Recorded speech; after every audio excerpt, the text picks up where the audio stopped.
चुनाव यूपी का पश्चिम से होते हुए अवध और अब पूर्वांचल पहुंच गया है।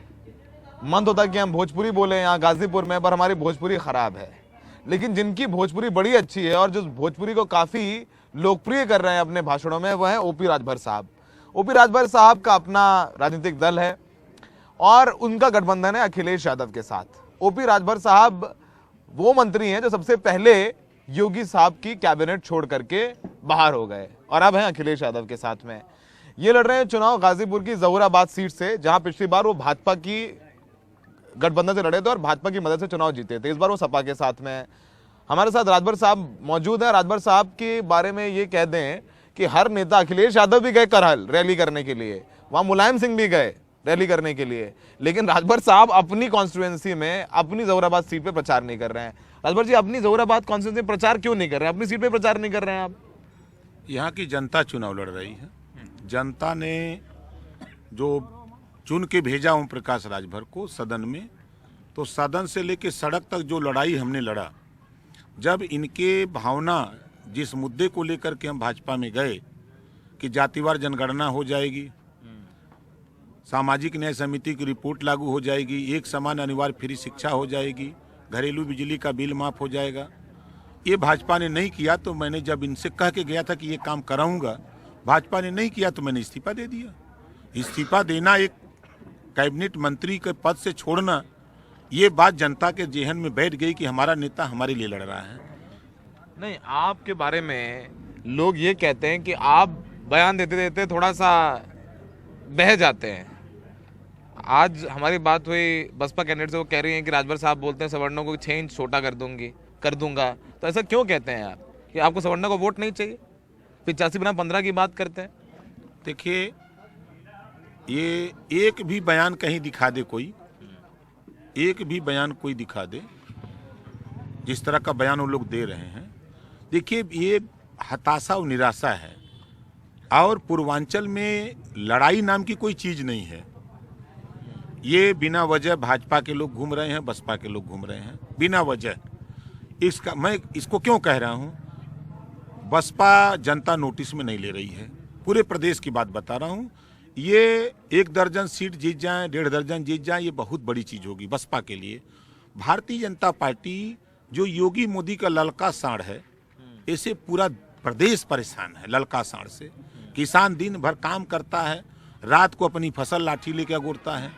अब उसके सामने सुबह कोई नेता मिल जाता है तो पहले पूछता कौन पार्टी को जी, तो डरन अगर भाजपाई हो तो कहता कि हम भारतीय समाज पार्टी के हैं। बीजेपी कह रही है कि गांव में उनको जो मुफ्त राशन मिल रहा है लोगों को, वो मुफ्त राशन उनको वोट दिलाएगा। पूर्वांचल में, अवध में, पश्चिम में, हर जगह फ्री राशन मिल रहा है और गांव की महिलाएं जाकर के चुपचाप वोट कर रही हैं। वो अपनी पति की नहीं सुनती, वो चुपचाप जाके बीजेपी को वोट कर रही हैं। वो गलत फहमी में है।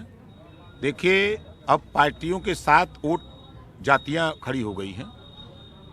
अगर बसपा की बात करें तो जो उनका बेस वोट है वो ज़्यादा राशन लेता है, लेकिन वो हाथी छोड़ करके 90% कहीं नहीं जाने वाला है। जो छोड़ेगा भी तब वो आरक्षण बचाने के लिए, संविधान बचाने के लिए वो छड़ी और साइकिल पर वोट दे रहा है।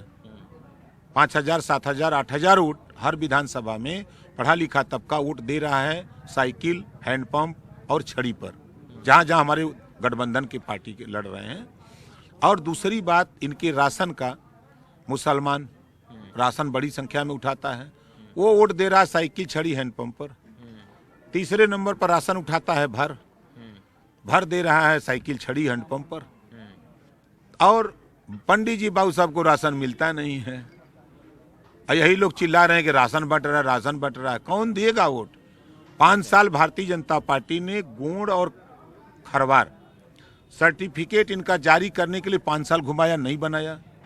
अब ये 100% वोट साइकिल और छड़ी पर दे रहे हैं कि हमारा सर्टिफिकेट बनाने का आदेश हो जाएगा। ठीक है राजभर साहब, आपके संबंध माफियाओं से हैं।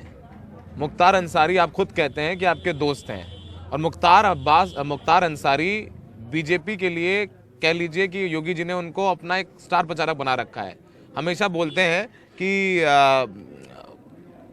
बुलडोजर चला दिया है, और बुलडोजर जो है योगी जी अपनी सभाओं में भी दिख रहा है बुलडोजर उनका।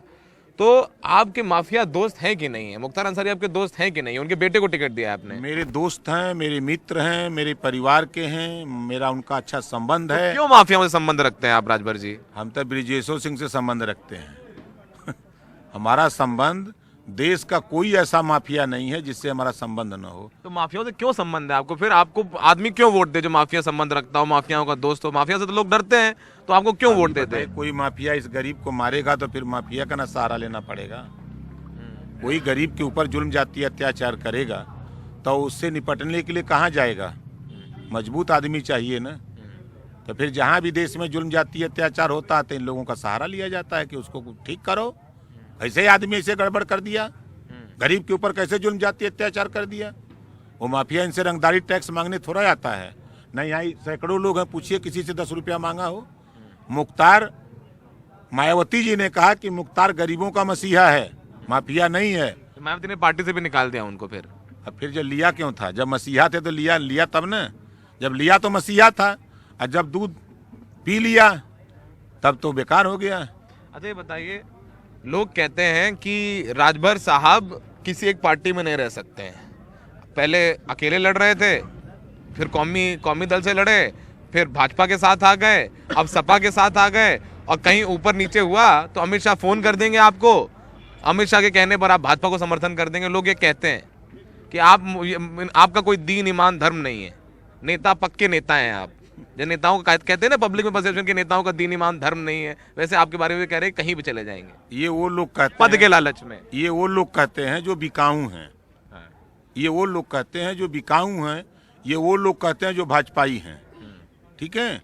ओम प्रकाश राजभर ने अगर लालच किया होता तो मैं रुमाल लेके मोदी, योगी, अमित शाह का जूता पोंछता रहता तो हम भी 100-200 करोड़ कमाते। देश में बाबा साहब डॉक्टर अम्बेडकर जी के बाद अगर मंत्रिमंडल से इस्तीफा दूसरे नंबर पर कोई दिया, एक नंबर पर बाबा साहब डॉक्टर अम्बेडकर ने, दूसरे नंबर पर ओम प्रकाश राजभर। अगर मुझे पैसा कमाना होता तो मोदी से लेके, अमित शाह से लेके, जेपी नड्डा से लेके योगी तक पूरी भाजपा लग गई कि आओ केंद्र में मंत्री के शपथ ले लो, उसके बाद चुनाव होगा। अमित शाह ने क्या डील दी थी आपको? अमित शाह जी ने फोन किया था आपको जब मंत्री पद छोड़ रहे थे? छोड़ते समय तो नहीं किया, लेकिन जिस दिन गठबंधन हुआ उसी दिन से फेचकूर आने लगा। आ जाओ, क्या चाहिए? सीट चाहिए, मंत्री चाहिए, ये करिए। कुछ नहीं चाहिए, इस बार अखिलेश यादव जी को सीएम बनाएंगे और बना के दिखाऊंगा, देखिएगा ना। बीजेपी आपको नहीं तोड़ पाएगी। रिकॉर्ड कर रहा हूं मैं, याद रखूंगा ये। आप ये सुन लीजिए ना। बीजेपी हाउ का ओके के वोट देत हो। सर आप बीजेपी को ऐसे, बीजेपी 317 सीटें लाई, मोदी जी 2014 जीते, 17 जीते, 19 जीते, और 2022 में भी कड़ी टक्कर दे रहे हैं। पत्रकार हूं मैं, घूम रहा हूं, अच्छी टक्कर दे रहे हैं। आप घूम रहे हैं। आपकी लड़ाई भाजपा से है, भाजपा की लड़ाई आपसे नहीं है। मैं आपकी बात से सहमत हूं। भाजपा लड़ रही है 100 सीट पाने के लिए। अरे हाँ, आप नहीं समझ रहे हैं। भाजपा लड़ रही है हम 100 सीट पा जाएं, 3 अंक में हो जाएं। अब वो 2 अंक में हैं सब। ये सब मैं रिकॉर्ड कर रहा हूँ। 10 तारीख को लखनऊ में रहूंगा, आप भी लखनऊ में रहेंगे ना। लखनऊ आपसे मिलूंगा, बुलाऊंगा आपको, और आपको उस दिन चमचम रसमलाई खिलाऊंगा। ये राजभर जी की जो बातें है ना, आप समझिए ना, ये देखिए सब ये राजभर जी, मैं सब याद रखे हो। चमचम मिठाई, अगर आप हार गए, आप जो कह रहे हैं चुनाव नहीं जीते तो कैसे नहीं, शर्त लगाइए आप, कैसे नहीं जीतेंगे। यहाँ की लड़ाई देखिए, आपको बता दे रहा हूँ। यहाँ जितना हमारा दूसरा प्रतिद्वंदी वोट पाएगा उसका 1.5 गुना वोट से ज्यादा से जीतूंगा यहाँ, हम बता रहा हूँ। और गाजीपुर में एक भी सीट भारतीय जनता पार्टी को नहीं जीतने दूंगा। 7 के 7 सीट आप? 7 जीत रहा हूँ। बलिया की 7 जीत रहा हूँ, मऊ की 4 जीत रहा हूँ, आजमगढ़ की 10 जीत रहा हूँ, अम्बेडकर नगर की 5 जीत रहा हूँ। इतना बोल रहे हैं ना, अगर योगी जी आ गए तो फिर आप समझ लीजिए उखाड़ लेंगे योगी बाबा हमारे।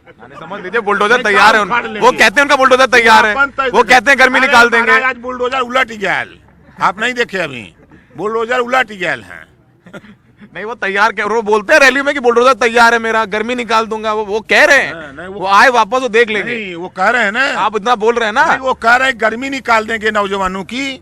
हम कह रहे हैं नौजवानों की नहीं बोल रहे, उल्टा वो इनडायरेक्टली आप लोगों को बोल रहे हैं जितना बोल रहे हैं आप। नहीं, हम कह रहे हैं हम भर्ती निकाल देंगे, वो गर्मी निकालेंगे तो हम भर्ती निकाल के नौजवानों को रोजगार दे देंगे। वो क्या बतियाएंगे, वो खाली घंटा बजाएंगे, देख लीजिए। आप योगी जी को बोलते हैं आप घंटा बजवा देंगे, उनसे भीख भीख मंगवा देंगे। अरे मुख्यमंत्री हैं प्रदेश के। मुख्यमंत्री की भाषा यही होती है, मुख्यमंत्री बोले तो आप भी तो वही भाषा निकाल देंगे। ये गुंडा माफिया की भाषा हो सकती है, लेकिन किसी शरीफ आदमी या एक मुख्यमंत्री की नहीं हो सकती। एक मुख्यमंत्री अपने को चैनल पे कहे कि मैं क्षत्रिय कुल में हूं और मेरे कुल में भगवान राम पैदा लिए, अपने को राजपूत बता रहा हो। तो आपको राजपूतों और ब्राह्मणों का वोट नहीं चाहिए? सवर्णों का? हम कब कहे कि नहीं चाहिए? फिर इतना बोल देते हैं आप। क्यों नहीं बोलेंगे, सच कहता हूँ। तो योगी जी के चक्कर में उनको तो ना बोलिए आप। क्यों, हम उनको थोड़ा बोल रहे हैं, योगी को बोल रहे हैं। अच्छा, जैसा जस करनी वो सब होगी विधाता, नरक जात काहे पछताता। अखिलेश जी से क्या डील हुई है आपकी? हमारी कैसे माने अखिलेश जी से आप? कैसे माने? हम खुद मनावा गल रहे हैं। नहीं नहीं, अब पहले तो आप शिवपाल जी से मिले, वैसे साहब से मिले, लगा कि अखिलेश जी से आपकी क्या बात हुई? बैक चैनल बता दीजिए हमें। अब तो चुनाव खत्म हो गया, दो चरण वो ठीक है। देखिए, हमने 3 साल पहले जब इस्तीफा दिया तभी कहा था कि भारतीय जनता पार्टी को सत्ता से बेदखल करूंगा और योगी जी को वहां पहुंचाऊंगा जहां भीख मांगने की ट्रेनिंग दी जाती है। उस समय कोई डील तो नहीं हुई थी हमारी अखिलेश जी से। योगी जी सारे इंटरव्यू सुन रहे होंगे, टीम सुन रही, दिखा रही होगी। कुल सुने, वो उनसे वो डराए जे डरपोक हो। हम वो नेता हैं, गब्बर सिंह ने डायलॉग बोला था, जो डर गया वो मर गया। हम वो नेता हैं, दिखा देंगे। योगी बाबा कहाँ अपन सीट बचावे, जात रहना मथुरा, अयोध्या, काशी, ये गुजराती लिया के उलाट दिए, कहे चलो मठ में वही रहो। खैर, राजभर जी से आप बात करते रहिए, ये ऐसे बयान देते हैं, लेकिन फिर वो कह रहे हैं कि वो चुनाव जीत रहे हैं, भारतीय जनता पार्टी 100 सीटें नहीं लाएगी, योगी जी से भीख मंगवाएंगे और जीत गए तो चमचम खिलाएंगे। तो ये सारी बातें राजभर जी कर रहे हैं। फिलहाल 10 तारीख को फैसला होगा। पूर्वांचल सबसे अहम है, 2 चरण के चुनाव बचे हुए हैं। फिलहाल देखना होगा कि राजभर जी अखिलेश जी को पूर्वांचल में क्या नतीजे देते हैं। फिलहाल राजभर साहब कॉन्फिडेंट, ओवर कॉन्फिडेंट नजर आते हैं। हम तो पत्रकार है, खुल के बोलेंगे, हम तो बोल रहे हैं ओवर कॉन्फिडेंट है। आप देखिए उनका ओवर कॉन्फिडेंस या उनको वोट दिलाता है, एक बड़ा सवाल है। सहयोगी विनीत और सुनील के साथ गाजीपुर से सौरभ शुक्ला, NDTV इंडिया।